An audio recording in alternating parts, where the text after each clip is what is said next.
All right, Arthur, welcome to the podcast. Thank you. Thank you. Very happy to be here. Yeah, of course. I'm glad you could make it happen.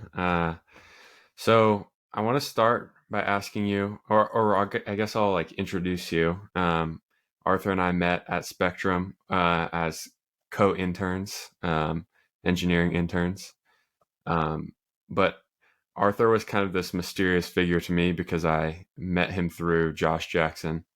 Um, or Josh Jackson kind of would talk about you, and I was like, "Who's this Arthur guy?" Um, but one of the first things I remember about you was like you talking about your e-commerce store and all this stuff, and I was like, "Why is this guy studying engineering if he, uh, had this successful e-commerce store?" So start by telling me like, how did you get into the e-commerce thing? What made you start to Sure. think entrepreneurially, that kind of thing? Yeah. So, I always had that orientation of entrepreneurial sort of mindset growing up. I was trying to, buy and sell things however I could, whether it was shoes or whatever, you name it. Basically, that developed into a knowledge of business practices and how to start something and keep it going. Essentially, I learned about it online through like YouTube and stuff like that. People who did it, tried it out, figured out what programs worked and what strategies might have worked. And then it sort of manifested out of just a need. I was looking for something that I could be somewhat passive on and be in school simultaneously and work on something like that. So it stuck out as a very good option, and it was very, very cheap to get started at that time. Like that was before it got so developed and so saturated as a market that Yeah. like basically everyone's trying it What out. year was this? This was around like 2016. I found out about it, and then 2017 I started getting the wheels turning, but we didn't have Yeah. anything solid until 2018. And then I moved to Okay. California in June of 2018. So Okay. that kind of threw a wrench in the development process of the first store, Right. but still managed to get it going. And yeah, after a year, we decided to sell it, or I decided to sell it, just because I didn't feel like putting the time in anymore, and I felt like I was in a pretty solid position to sell, just based Yeah. off of monthly sales data, how many impressions your ads are getting, things like that. It's just a combination of factors. Yeah. So was the plan always to have this as just a source of income and then do school at the same time? Yeah, it was just one way I could see of generating something passive, something that makes money for me that I don't have to be actively on site and working towards. It seemed like something that was essential for starting a life in a different state across the country, Totally. and it really helped. Things like that, things like that help me save time and allocate my time into other more meaningful things for me, like Right. engineering, because that's Right. always been my real passion. Right. So talk about that. You're saying, okay, this was basically just a way to pull in some money so that you could go and Yeah. move states, live somewhere different, which I want to talk about that too, but b, like pursue engineering. So why does engineering speak to you, and kind of what drew you Sure. into that Yeah. kind of program? Dude, since I was like a little boy, I've just been obsessed with mechanics and the way machines work. I would always be taking everything apart all over my Yeah. house. I took my TVs apart, I took my lamp apart, I took every device apart that I could. Uh, Granted, I didn't have much success putting it back together every single time, but Right. still took it apart, still figured it out, and that just turned itself into a love of mechanical engineering. And Uh-huh. especially my orientation in that field is towards the automotive space. So I've always been into, performance automotive components, whether it's like front end or back end, whether it's the engine or the exhaust, everything in between, right? So any sort of development that is happening right now, I'm following it, I'm researching it, and I'm learning about it, and that's where I hope my full-time career will, you know, transition into. Yeah. And do you feel like your education is setting you up for that? I do. I do. A lot of people love to argue that a college degree isn't very necessary anymore, and I would agree with them in a lot of fields, but in places like medicine, law, engineering, I would say you need those types of preparations to know how to handle yourself in the field. But Right. specifically in engineering, like, and specifically in my classes, I do feel like I'm being prepared well. Just took a class called machine design, which I learned a ton in, and it's a very, very interesting class actually. Yeah. Um, and then what about like connections? So obviously we co-interned. So I know you did some work at Spectrum, but I also know the kind of work that we were doing, not exactly in that same field. Have you been able to make kind of connections and network through your school to um, kind of move towards that goal? Yeah, I've been joining job fairs, whether they're virtually or in person, and I speak to like the employment coordinator that we have at our school that basically sets people up with jobs Hmm. within the engineering department specifically. We have a pretty good relationship, and yeah, just some correspondence with recruiters and things. Nothing significant. My time is really like tied up right now with school. Totally. I'm doing like a very hard last push and just trying to finish it so I can get started working full time Yeah. sooner. That's Yeah. basically my plan. And just been doing other jobs, small stuff like consulting on prototypes and stuff like that. People will send me their CAD designs and I help them, if they're making a product or something, I'll comment on it and things along that nature. But nothing is manifesting right now into a Totally. job. And I Not get soon. that. Not really looking as hard as I should be or could be, but Yeah. yeah. Yeah, I get that. Um, so in your future, do you envision the um, entrepreneurial side of you and the engineering side of you kind of combining and moving towards the same goal? And if so, how? Um, yes, in a way I do, and in a way I don't, because Okay. my real hope is to eventually have a real estate business that I start just like an acquisition and holding type of company, and that would be basically probably taking up my full time. I would like to, in the beginning, use my engineering salaries to fund my real estate acquisitions and things like that, because you just get better approval rates if you have just a good job. It's just a fact of life. And eventually, I would like to, yeah, transition into a place where I can basically have a majority of my income come from real estate, value add, just increase, refinance, things like that. It's a whole other conversation. But and then maybe I do engineering consulting on the side. That would probably be too. Right. But I know that if I just work an engineering job my whole life, I'm probably not going to get into a place financially where I um, want to be. And I'm always just going to be thinking, what if I started something? What if I created a Right. business? Right. So And the worst I that's can that's do, kind of the entrepreneurial curse, right? Is like what if? yeah, I'd much rather try and fail and have mechanical engineering to fall back on. Like, Yeah. it's not a worst case scenario if that's the job you have your whole life. It's a great job. Right.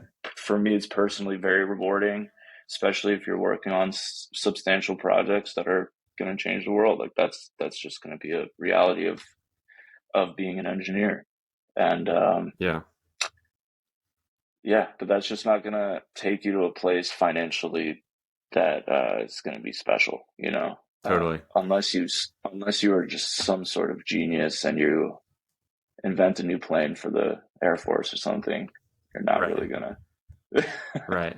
Well, I think it's one of the things that's interesting about engineering is that there's a class of engineers which is kind of follow the textbook, and you fit into a certain, almost more like technicians. Like, okay, we need to design this part. You know how to design the part.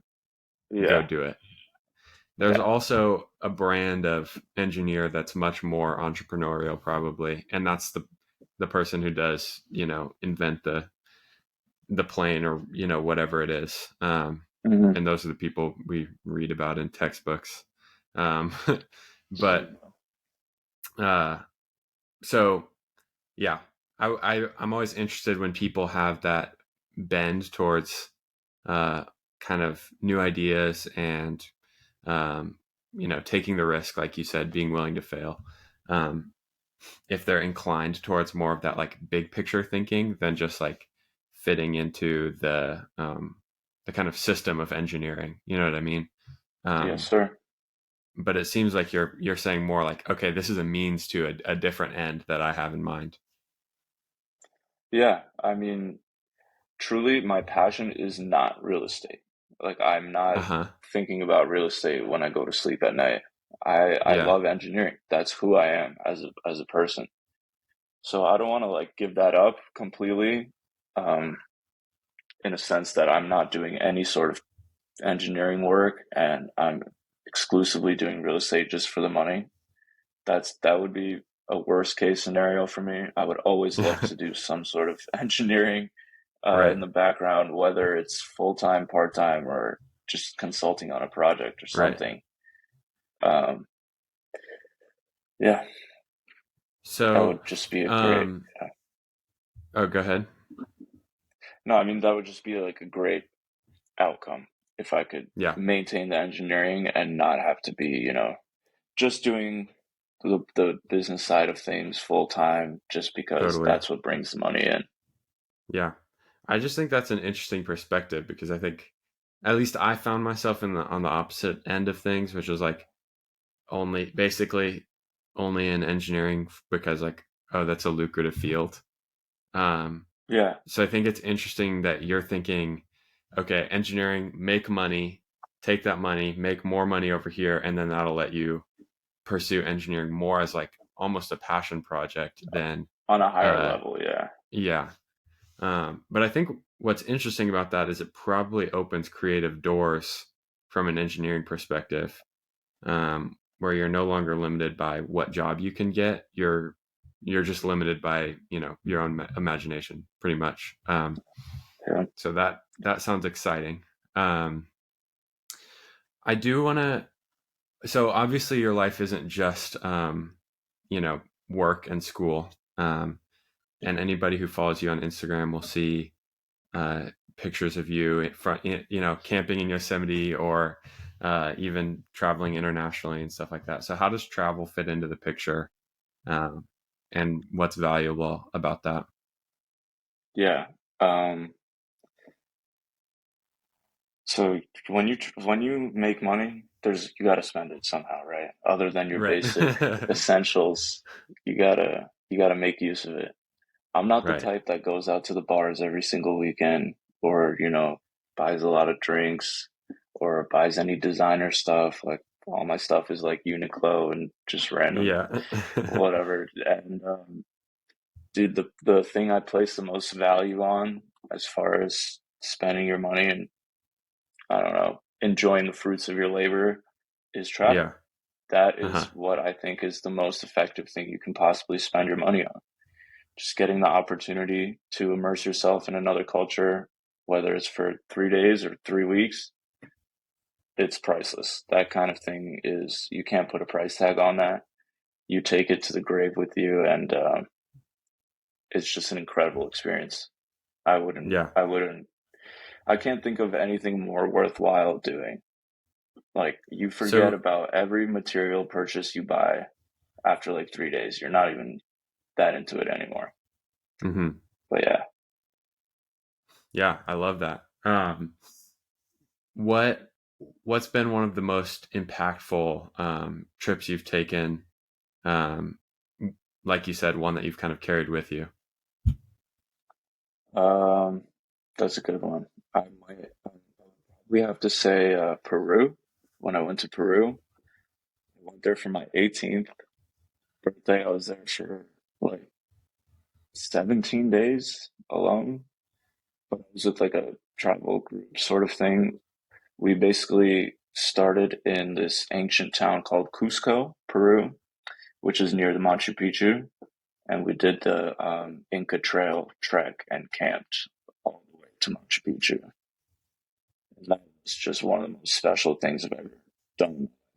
I've seen the Hmm. greatest mountain views ever, amazing hikes. I, every single night along the way, we stop in these remote Inca villages that are just inaccessible by car, by plane, by whatever. You just have to walk there, and they're just the Hmm. most hospitable, amazing people. They take you in and they take good care of you. They introduce you to your culture. You get a chance to immerse and interact with other people, break out of your comfort zone, and that was just the most special thing ever. You can see the stars perfectly at night, every single night. Like there's just Yeah. no light pollution. Yeah. Um, just so special, and it wasn't anything fancy. It was just camping every single night. There was no like nice hotels. There was no five-star meals. There was nothing like that. Right. Right. It was just camaraderie and just humanity at its peak. Yeah.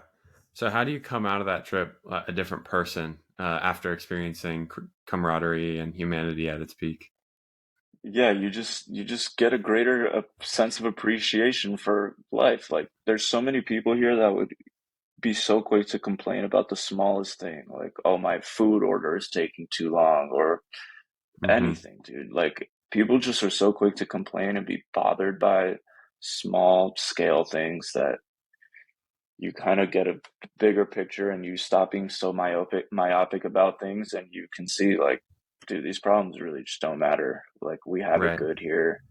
We don't know how to treat people here, even though we have everything. Like we still don't know how to share.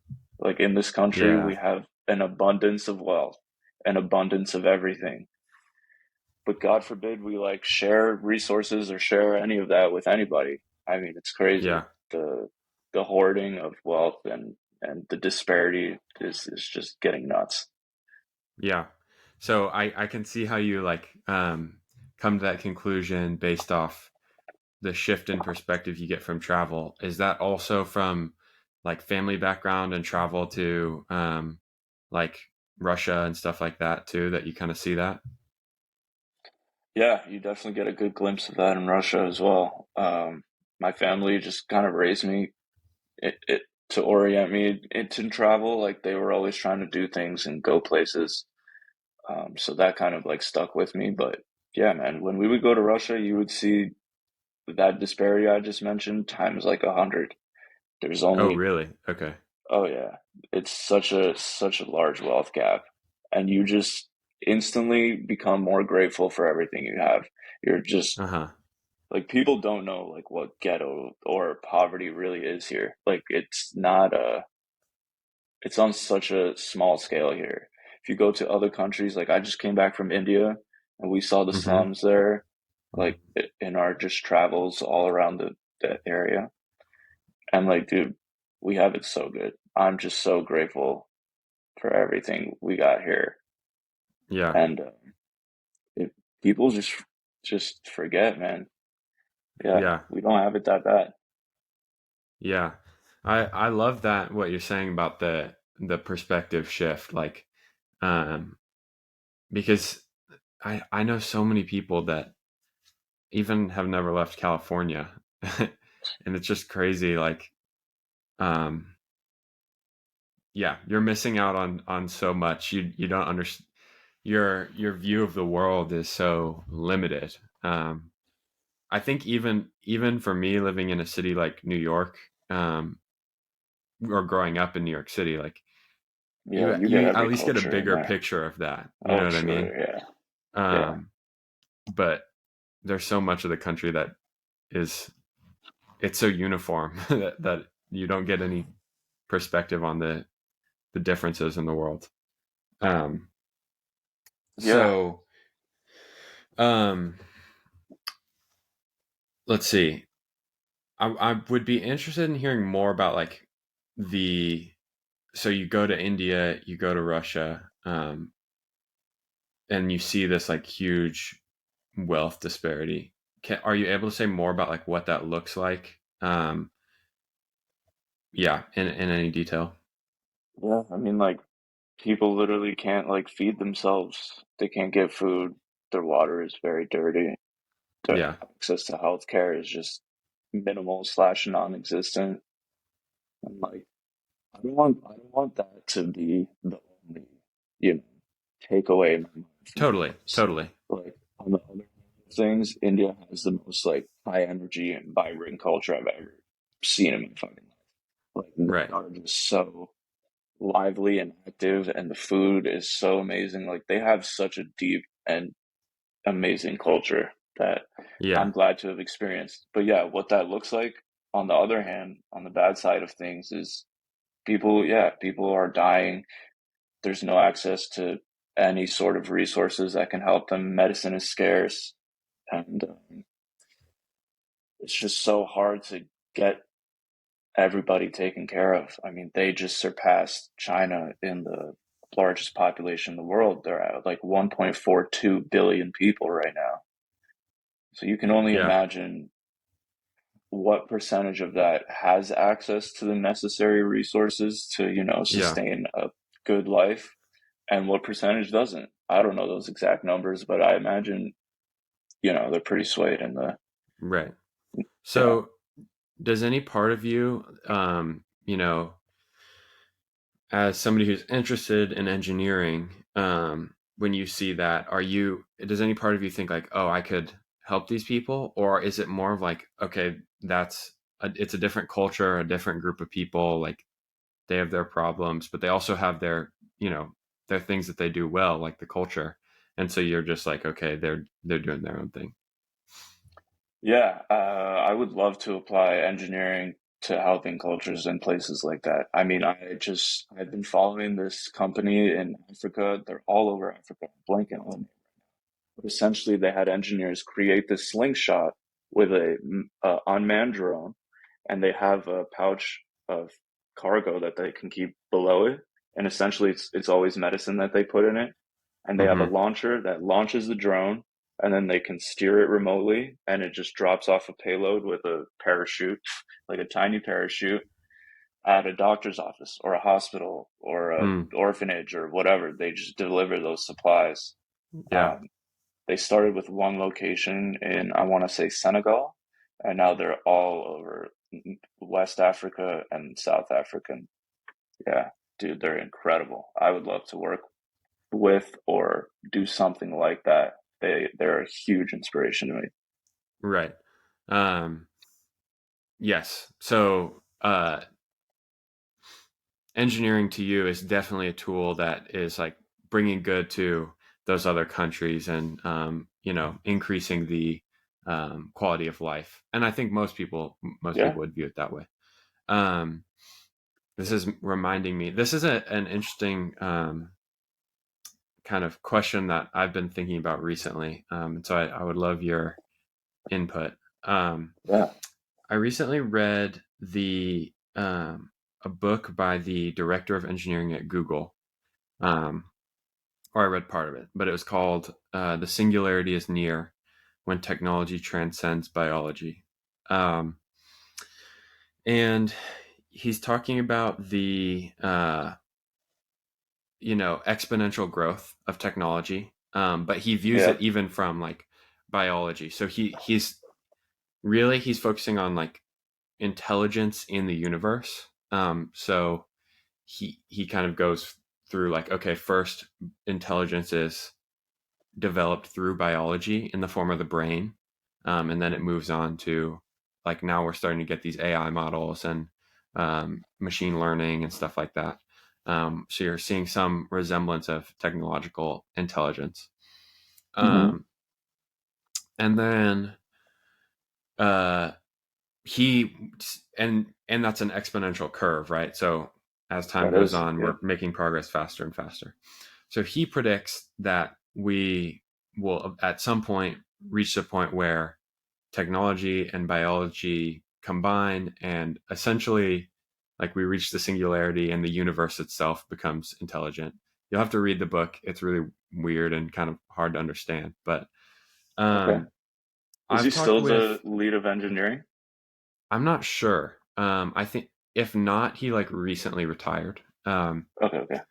So I've talked with a lot of people kind of in my circle about this topic. And I think a lot of Christians have like a lot of resistance to that idea, because Imaginably so. it doesn't line up with the story you're telling about the world, right? So I'd be Yeah. interested, like from your perspective, is it what do you think about that? Is it feasible? Are you kind of like, I don't know, that sounds a little weird? Is that a good thing? Is it like a little bit scary? Just give me some of your thoughts. Yeah. So, okay. One thing you mentioned is the exponential rate of growth that we're experiencing. So, a lot of people don't know that points back to this thing called Moore's Law. There was this guy named Moore, and he was the creator of Intel chips, or he co founded Intel and was head of making chips. So, basically, he had this law that says you can double the amount of transistors on a single microchip every 2 years, essentially. So that is basically that exponential growth we're seeing. What does that mean? That means that chips are getting more and more complex, more and more capable, and smarter every 2 years, essentially. And we just reached that point um, where we physically cannot fit any more transistors on a microchip. Like physics will prohibit it, right? So that is why we're seeing this crazy transition into quantum computing, machine learning, and AI. As far as like becoming a singularity, I could see it happening, but I don't see it happening in my lifetime or my great grandchildren's lifetime. I mean, that would take so much, and I don't even know what that something like that would look like. I Right. mean, you already have people who are like retrofitting RFID chips onto their bodies so Hmm. they can scan their credit cards, push Yeah. start their car, unlock their smart door, things Right. like that, right? So, I Right. mean, as that gets popularized and I suppose normalized, I could see something like plastic surgery um, pivoting into something like, hey, we'll put an RFID into you, and you can unlock everything on the side. That would be pretty cool. Yeah. Yeah. I'm And I'm then, yeah, reminded of I'm reminded of Chris at Spectrum with dude, his little yes, yeah. exactly. He That was he he was did on his that. way Yeah, I there. forgot about that. Yeah, Yeah. man, he's basically him already. So yeah, I mean, it could start with something like that, and then I mean, listen, as um, bioengineering improves, like you're going to probably see some robotic prosthetics coming in. You're probably Hmm. going to see some, mechanical moving arms. I mean, you see that already, but as soon as it becomes normalized and accessible on a large scale, that's going to help with that sort of transition that the lead of Google engineering was talking about. Hmm. But he kind of takes it to an extreme, like talking about a singularity. Yeah. So is he suggesting that AI will reach its peak of, or not peak, but it would reach such a level of intelligence where it's collaborating with humans to kind of progress that singularity and keep it going, or Yeah. So induce that singularity, should I say? yeah. So I think I'm not entirely sure. It's complicated, and I read it a while ago. I can't remember everything.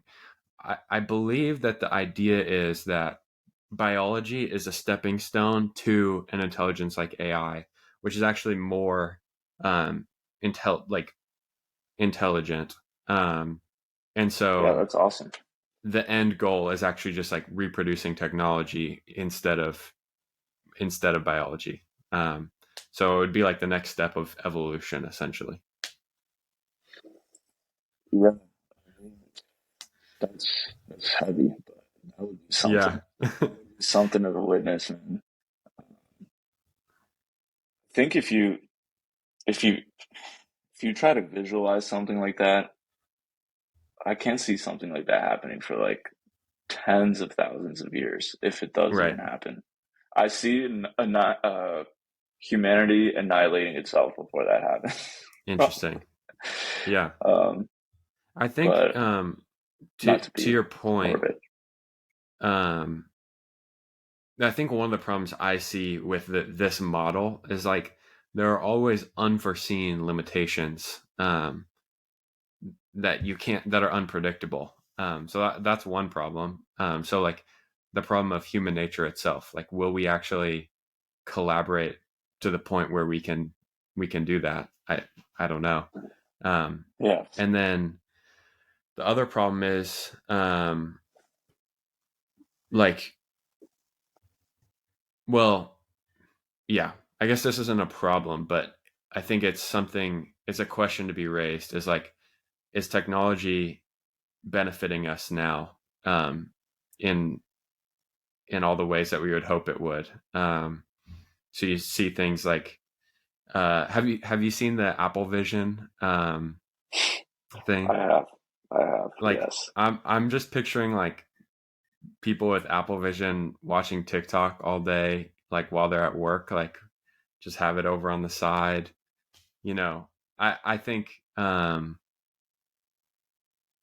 yeah, technology is not so predictable that we can say, oh, it's all going to go in a good direction. I think there's a lot of distractions as well.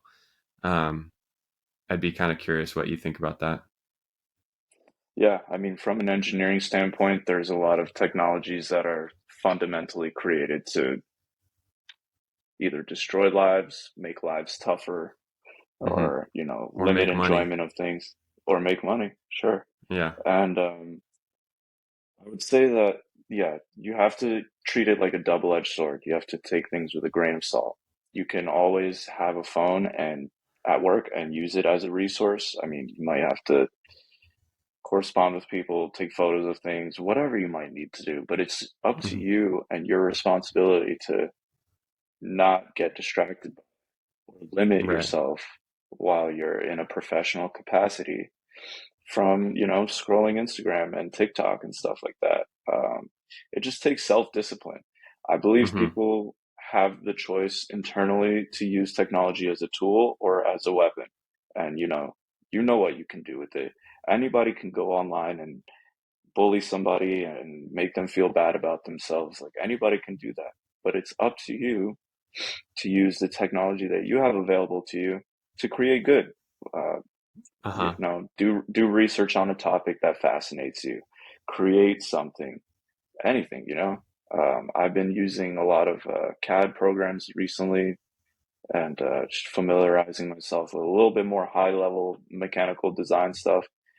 And I think it's the coolest thing ever. Like I love to use my computer and technology for it, but like also I could use it in a poor way, right? Like I could design Hmm. something really bad, manufacture it, 3D print it, and go do something bad. Yeah. It's all got to come from the person within. I Right. think you have a choice. I think you have a responsibility, not just a choice, but a responsibility to use it in a positive way and not to Yeah. infringe on other people's way of life or rights or whatever like that. So the responsibility is on the user or the engineer? The responsibility is on the engineer to begin with Okay. to create a product that the user can, you know, that's not going to harm the user or anything. There's the NSPE Code of Ethics, which is like the Hmm. national something engineering code of ethics, which just Just says you something. can't. Yeah. I'm forgetting the name of it. I'm It's sorry, fine. but yeah, Yeah. it's the NSPE Code of Ethics, which every engineer has to follow. Like no matter what field you're in, if you're an engineer, it's taught in every university for every engineering major. You have to take an ethics class, and it's mostly aligned with the NSPE Code of Ethics. That's just what you learn.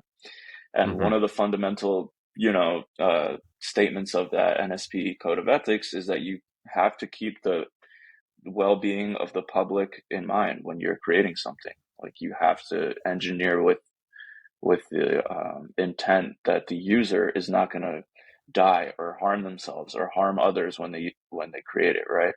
Like a classic example is this 1971 Ford Pinto.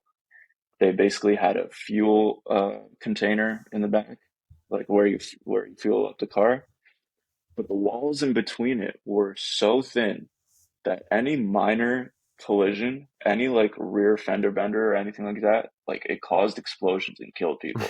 And then the engineers literally knew about it in their testing, and because of like financial motivation and things like their bosses pushing it along, they released it out to the public, and that was just like Yeah. such a blatant violation of that code of ethics that Yeah. all engineers should follow. Um, Yeah. yeah, Okay, let's actually take that and talk about current events. Um, sure. let's talk about the submarine. Submersible. Yeah, I knew it was Yeah. going. Yeah, so Rest in carbon peace. fiber. Yeah, Rest in rest in peace to peace, everybody, first of all. But everybody. May God yeah, rest their and souls, indeed. right. Uh, but yeah, like similar example, right?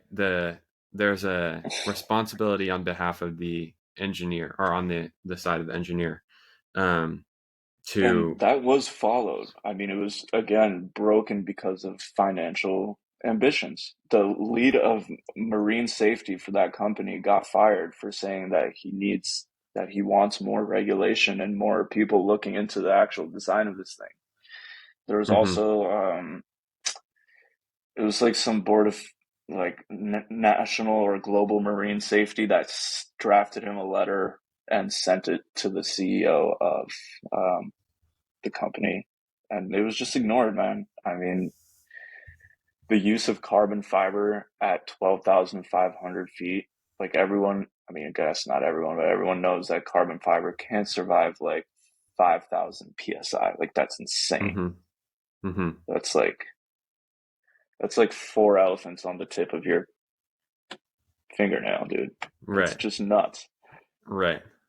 So let me let me propose a counter argument. Not because I necessarily believe it. I agree with you that, like, of course it was irresponsible.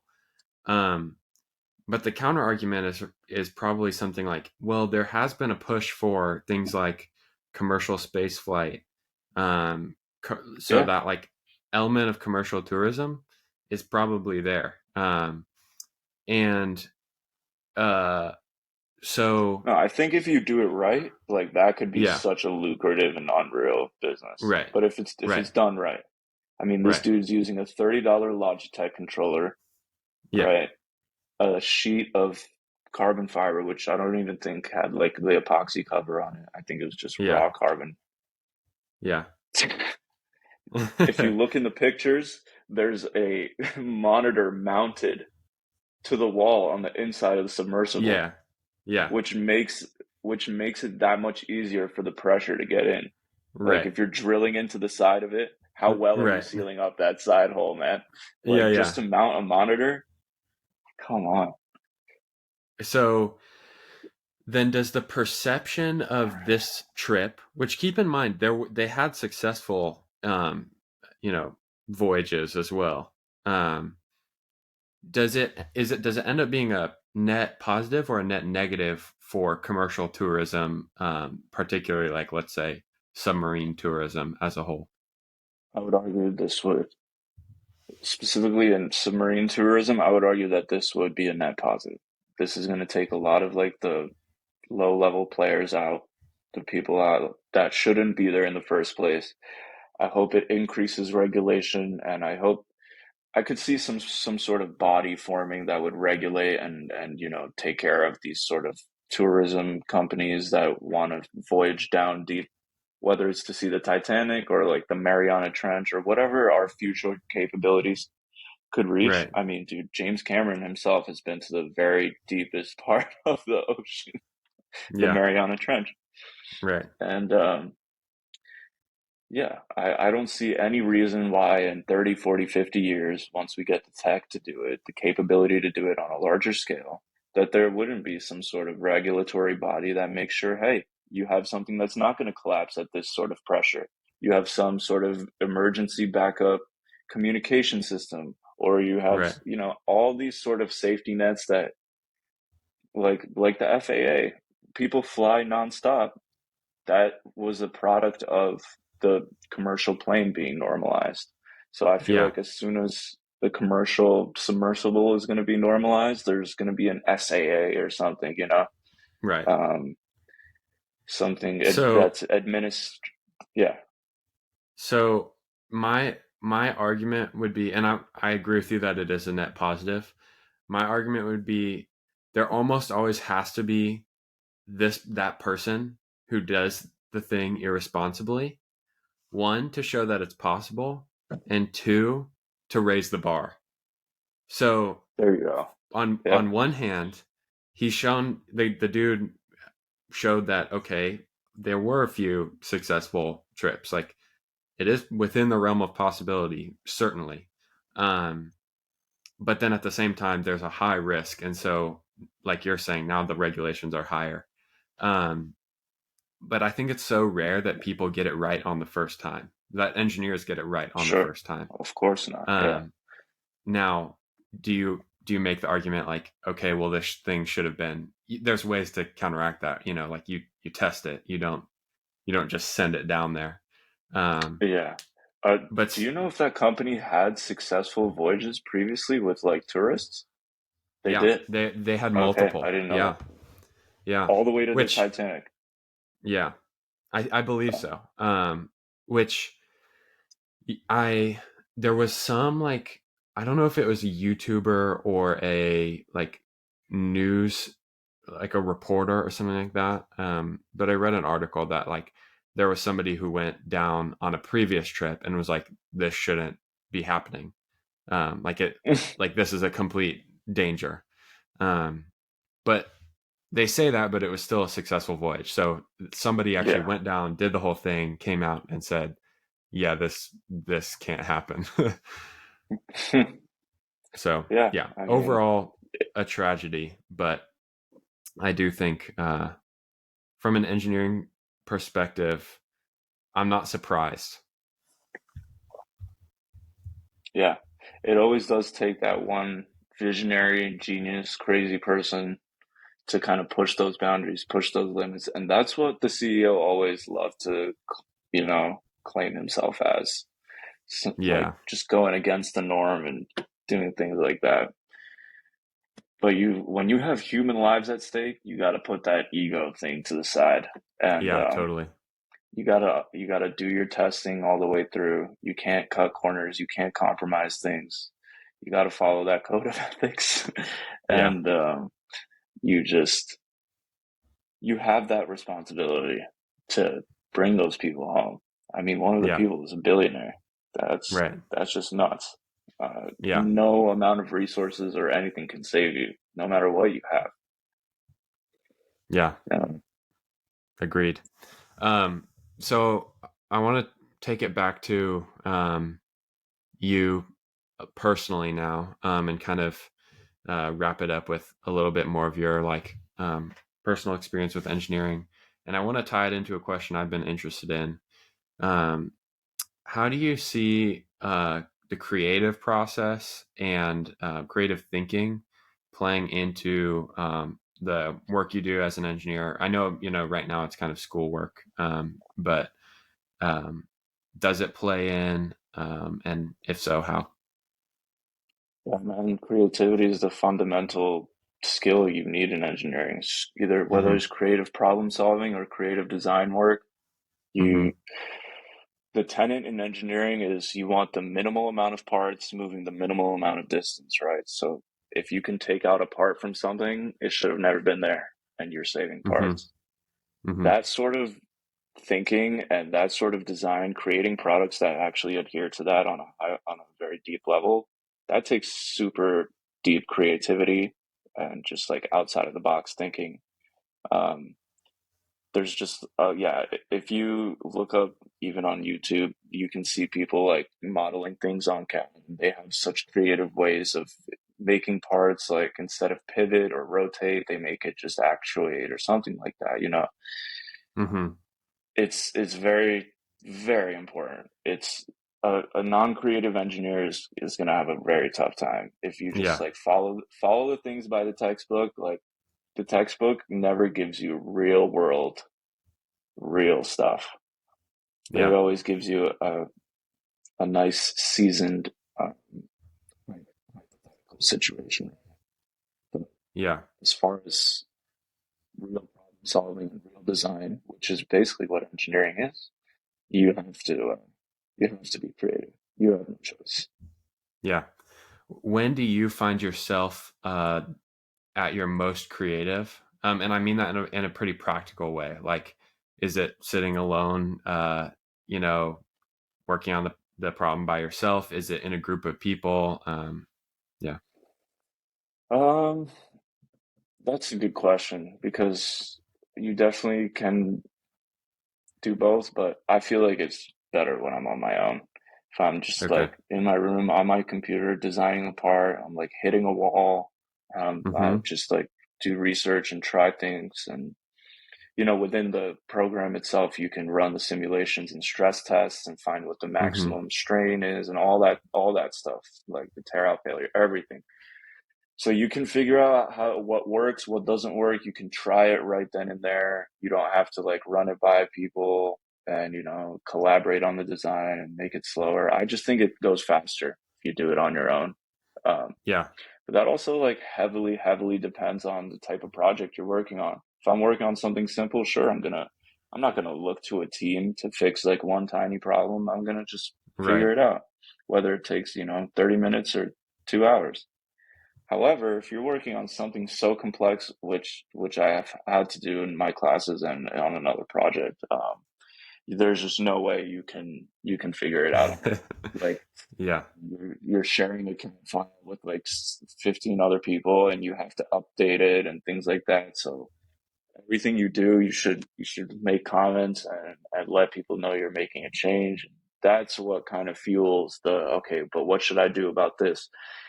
Because most of the time, man, you're designing something, you fix one problem, but you create three more, and Right.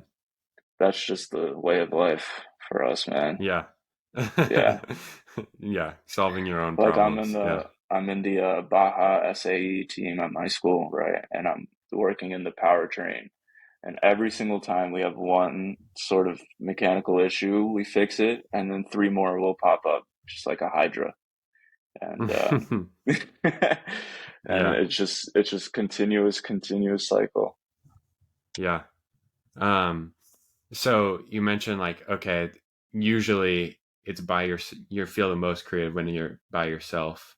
You're kind of deep in, you're hitting that wall. And then what do? You just start trying different things. You start Yeah, analyzing. tr- trial and error. I mean, you got to make like informed attempts. I suppose that's one way to say it. You got to know some of what you're doing. I mean, but yeah, you just look up research. Like, there's a lot of different, um, me- depending on what your goal is, right? Like, say if you want something to rotate faster, you don't necessarily want to put in a bigger motor and make it spin faster. You want to maybe make it lighter or change the design, add holes to it, Right. something.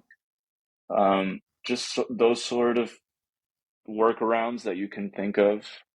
That's just one terrible example I can think of, but um, yeah, you just Yeah. got to No, be that's creative good. in finding a way, finding a path to the goal that you're looking for. Yeah. Um, sorry, I was looking for a quote. This That's is okay. from this book called The Black Swan by Nassim Taleb. I would highly Yeah, recommend it. yeah. I've Okay. read that, I think, yeah. Okay. Um, but one of the quotes is the strategy for the discoverers and entrepreneurs is to rely less on top down planning and focus on maximum tinkering and recognizing Hmm. opportunities when they present themselves. Um, Yes. so I think that's Couldn't probably a agree pretty more. well put summary of like, Yeah. it's not about, you know, looking and planning all the problems out. It's actually about sitting with the thing and tinkering, and then Yeah. being able to recognize when something works. Yeah, and it goes back to what you said earlier too. You're never going to get it right on the first try. So if you want to take that top-down approach and you just want to, you know, automate it to such a degree that you're going to make it perfect, your feelings are going to get very hurt. You're going to be pretty disappointed. Yeah. The reality is that you just have to tinker. You have to take your risks. You have to try things, and then the good thing about our resources today is that we can just run simulations and basically test everything. Like we know we can find out how much force is it going to take to break it. How much force can I put into this screw before the head strips? Like all these different things we know. We have these things called modulus of elasticity, which is basically the coefficient of breaking of materials. Like this mug, if I put enough force on it, it's going to break. And that's basically that modulus.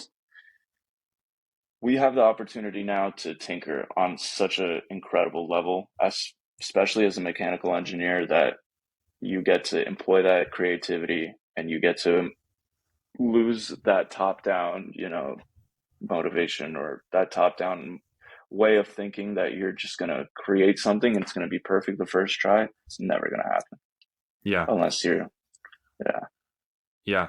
I think adding on to your point, the tools that are available now to the average person to tinker with are it's incomprehensible how good they yeah, are. yeah, Even with you take Chat GPT. I was talking with an engineering professor from Biola yesterday. I had lunch with him, and I'm actually going to have him on the podcast next week. nice. But he was talking about how, with his students, who he's teaching to program, he has them use Chat GPT because Yeah, he's of like, course. if if this thing can replace you, there's a problem. Like you need to figure out a creative way to make yourself valuable, um, Yeah, because like he'll have his students like, please, you need to code a servo motor or whatever. Like, go do it with Chat GPT. The tool is there, and so that's kind of like that's a crazy thing. The tool is there yeah. for the average person. He's incredible for doing that because anyone who's keeping their students from using it is just in denial. Like, I'm very anti like no calculator, no Right, resources, no whatever, because that's just not what the real world is. Like you're gonna have every single bit of information available to you at your fingertips. It's just a matter of creatively applying it and doing something with it. right, People like the school system now really teaches like memorization and obedience versus like creative problem solving and like, okay, I have all this intake of information, what am I going to do with it? What is like a yeah, real problem I'm going to solve? So I like that he's stepping outside of that and being like, hey, this is a tool that we have available to us. It's sink or swim. You don't want to get passed by this thing, so you better figure out how to use it for your advantage. And I exactly. think that's great. i Yep, couldn't i couldn't offer him any more praise. That's great. right, yeah. Um, okay, so kind of to wrap up, we talked about kind of like the big takeaways from travel being like the camaraderie, the gratitude that you get to experience for like the things you do have, and being able to see other cultures and things like that. Um, Mhm. what's some of the main takeaways you've taken from your time in school, doing some engineering work on the side, and even going back to like that entrepreneurial season too.